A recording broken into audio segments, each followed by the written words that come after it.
Hi again then guys, and welcome to another custom special projects build for Gran Turismo 6, and this particular build is a slightly slower one than some of the other builds which we've done. This isn't some hardcore Le Mans build or a GT3 build or a supercar build.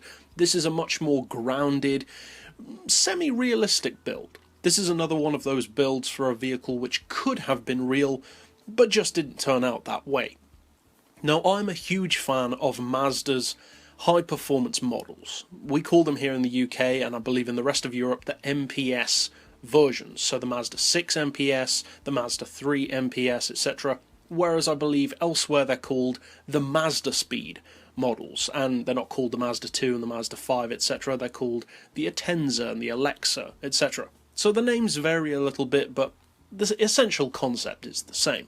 Now, this particular vehicle is, of course, the Mazda Demio, or the Mazda 2, as we call it here, and this particular build is a Mazdaspeed, or MPS, version of that vehicle. A hardcore, small hot hatch, which could take on vehicles like the Mini Cooper, the Abarth Fiat 500, that kind of thing. Now, as far as the visuals, we have made some changes, so we'll run through those. They're not major changes, but just to keep away confusion for parts, etc. If you do want these visuals, I'll run through those. Then, of course, the mechanical side of things, and finally, as we always do, we'll take it out to a racetrack.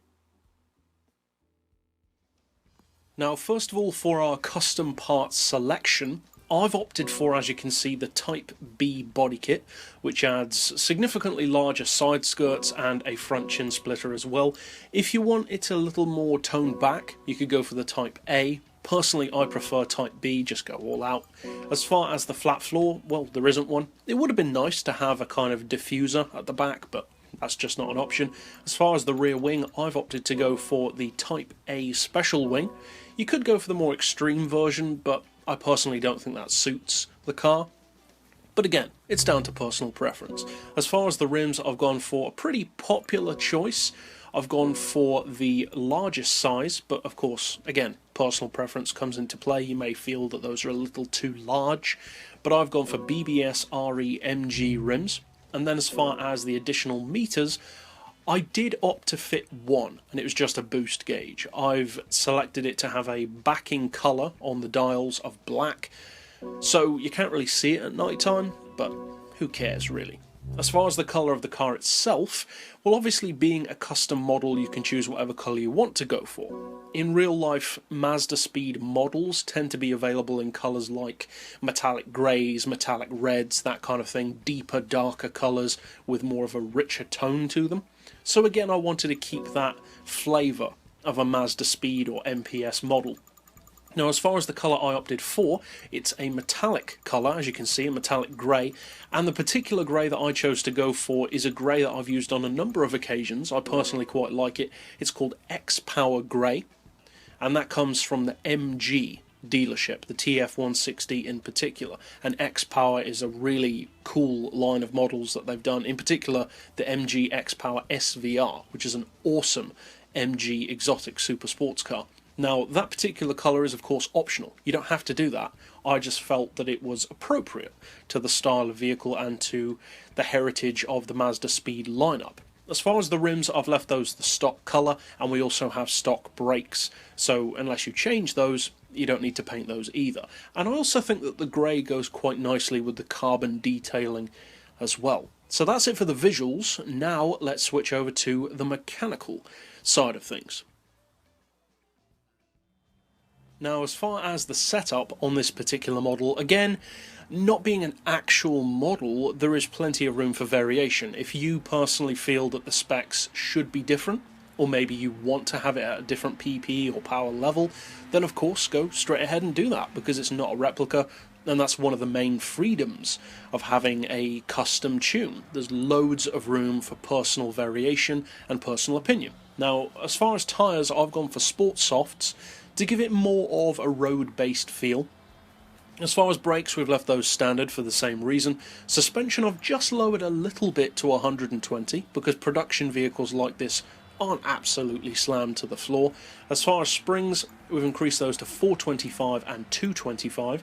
The dampers and anti-roll have actually got slightly lower than you might expect on 2, and the reason for that is similar to some of my other builds like the Brera GTA, in that you actually want the suspension to sway around a little bit more on a road style build, be it a replica or a custom, because in real life when you take a corner in a production car like this, if you look at pictures of cars like that, like in car magazines, they have a lot of body roll and it looks cool. This isn't designed for lap times, it's designed to be fun, and as such that's the reason why I did that. If you want it to be a bit quicker, of course you could stiffen it up more, but that's not really the point of this tune. As far as camber and toe, we've gone neutral. For the gearbox, well, we'll come back to that in just a second. As far as the diff, I've gone for the lowest on all 3 categories. You could change it around though if you want to, and I would always recommend changing it. As far as the power, again, you can pretty much set it up however you want. I wanted to have the kind of power and weight which you could imagine an actual version of this car having.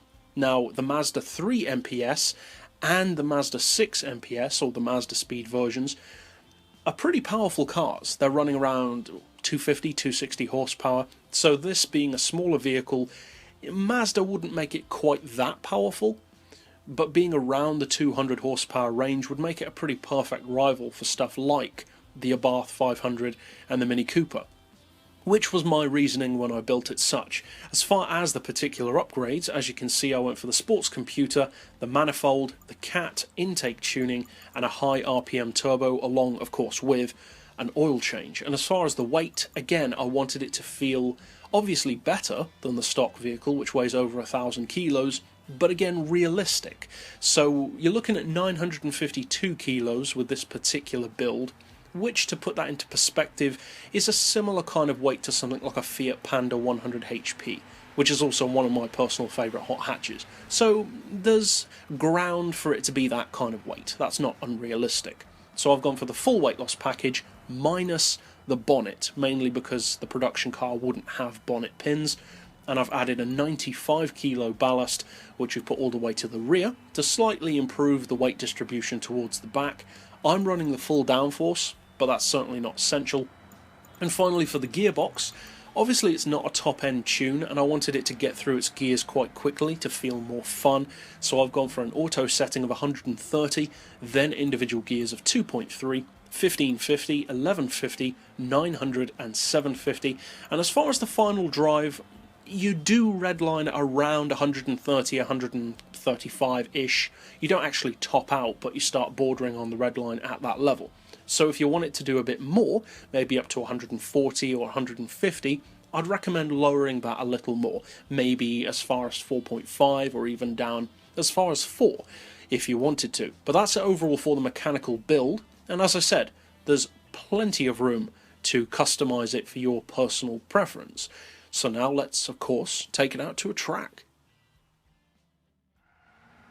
Now, around the track, as I said, this build is not designed to break lap records or even necessarily win races. It's certainly capable of doing that under certain circumstances. 200 horsepower isn't bad for the 425 pp level, but that's just not its primary purpose. My first and foremost desire for this car was to make it fun and to have it feel as though it could have been a real vehicle. And I'd like to think that the specs I've given it and the way I've set it up does feel fairly realistic. Now, of course, there's a broad range of performance within the Mazdaspeed category. The Mazda 6 has all-wheel drive, the Mazda 3 version doesn't. They're all different, they all have their own style. And again, this car has its own style. So overall, if you do decide to use this build or some variation of it, obviously I hope you find it fun and potentially even competitive. But that's it overall for this particular build, and of course if you'd like to check out more like this, you can click through to the playlist at the end of this video, or if you are new to the channel and you'd like to see other tunes like this as soon as they're released, you can obviously subscribe down below. But for now, as always, thanks for watching.